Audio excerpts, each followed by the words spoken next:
agradecer en primer lugar la extraordinaria oportunidad que me ofrece México Abierto para hablar con ustedes, público mayoritariamente periodístico, sobre el estado que guarda, digamos, el asunto de la transparencia en México y del acceso a la información. Tengo el gusto además de dirigirme esencialmente a periodistas que han sido, debo subrayarlo, protagonistas del uso del derecho de acceso a la información y aliados del IFAI. ¿Por qué lo digo? Porque, bueno, el instituto nació hace 6 años y nadie lo conocía y muy poca gente entendía de qué se trataba el arbitraje que tiene a su cargo el IFAI. El presupuesto del IFAI para promover el uso del derecho de acceso a la información es pequeño. Nuestros spots pues, son pocos. ¿Qué fue lo que detonó el conocimiento social del derecho de acceso a la información? Pensando que hoy en día la última encuesta revela que aproximadamente el 70% de los mexicanos ya sabe que existe la ley de transparencia y como el 50% sabe que existe el IFAI y más o menos cuál es su trabajo.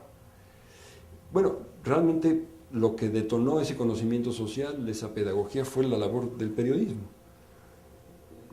El reporte constante de los casos particulares, de las aperturas informativas, de los litigios, de los debates al interior del pleno del IFAI, fue produciendo conocimiento social. De modo pues que, insisto, el periodismo ha sido un aliado fundamental del Instituto Federal de Acceso a la Información y yo no tengo sino palabras de agradecimiento para todos los que forman parte del gremio periodístico.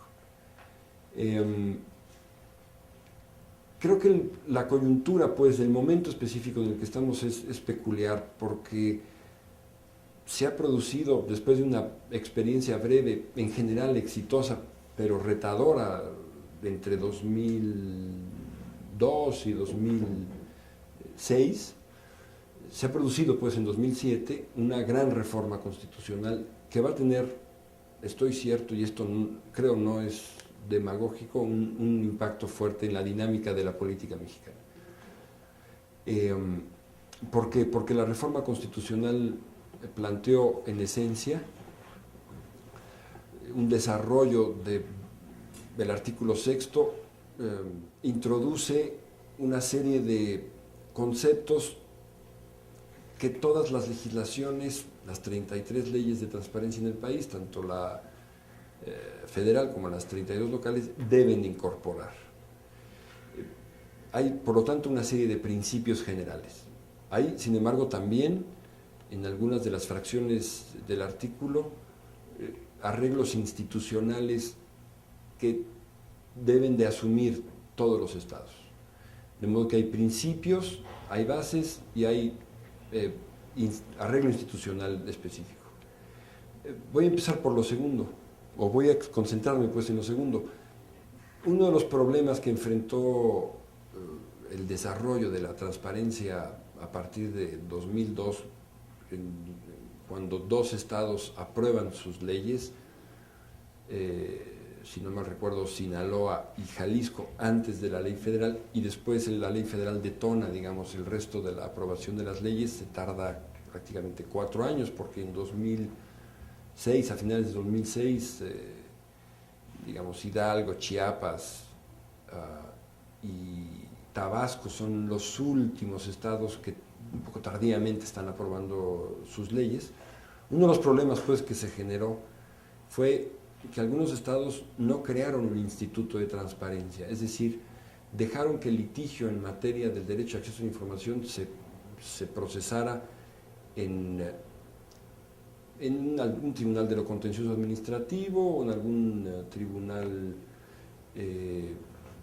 superior de justicia, en algún tribunal fiscal, con lo cual, pues, era muy difícil pensar que los ciudadanos se animaran a litigar su derecho a acceso a la información. Necesitas abogado, se tarda muchísimo tiempo el tribunal fiscal en resolverte un asunto terrible para un periodista que lo que quiere es información pronta y se va a tardar 1 año y medio en decidir. necesito abogado, te va a costar dinero, te va a costar tiempo. Resultado, nadie usa el instrumento y por lo tanto se apaga el uso del derecho de acceso a la información.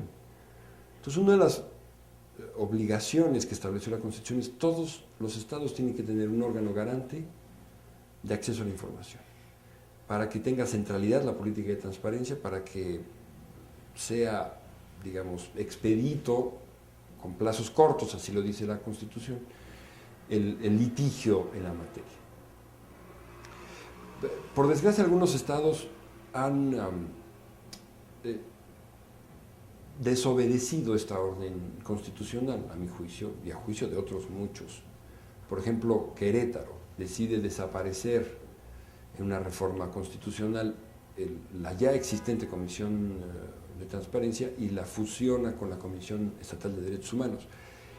Por fortuna hay mecanismos para garantizar la constitucionalidad de las leyes y ya la Suprema Corte de Justicia, a partir de una acción de inconstitucionalidad de la PGR, va a pronunciarse sobre la constitucionalidad de semejante arreglo institucional, a mi juicio totalmente contrario a lo que establece la Constitución. El gobernador de Baja California, por otro lado, hace apenas unos días lanzó una iniciativa de reforma a la ley que establece que el órgano garante será el Tribunal de lo Contencioso Administrativo, a mi juicio claramente inconstitucional, porque la reforma habla de la necesidad de contar con órganos garantes especializados en la materia. Y un Tribunal de lo Contencioso, por definición, introduce, digamos, en la lógica de su acción un conjunto de materias y no se especializa en la materia estrictamente de transparencia, aun cuando se creen salas especializadas. El tribunal en su conjunto tiene otra naturaleza. No se le da la centralidad y la importancia a la política de transparencia con un instituto como tal. Y eso es algo que definió la Constitución. La centralidad del tema requiere de una institución garante, especializada, dedicada exclusivamente a este tema.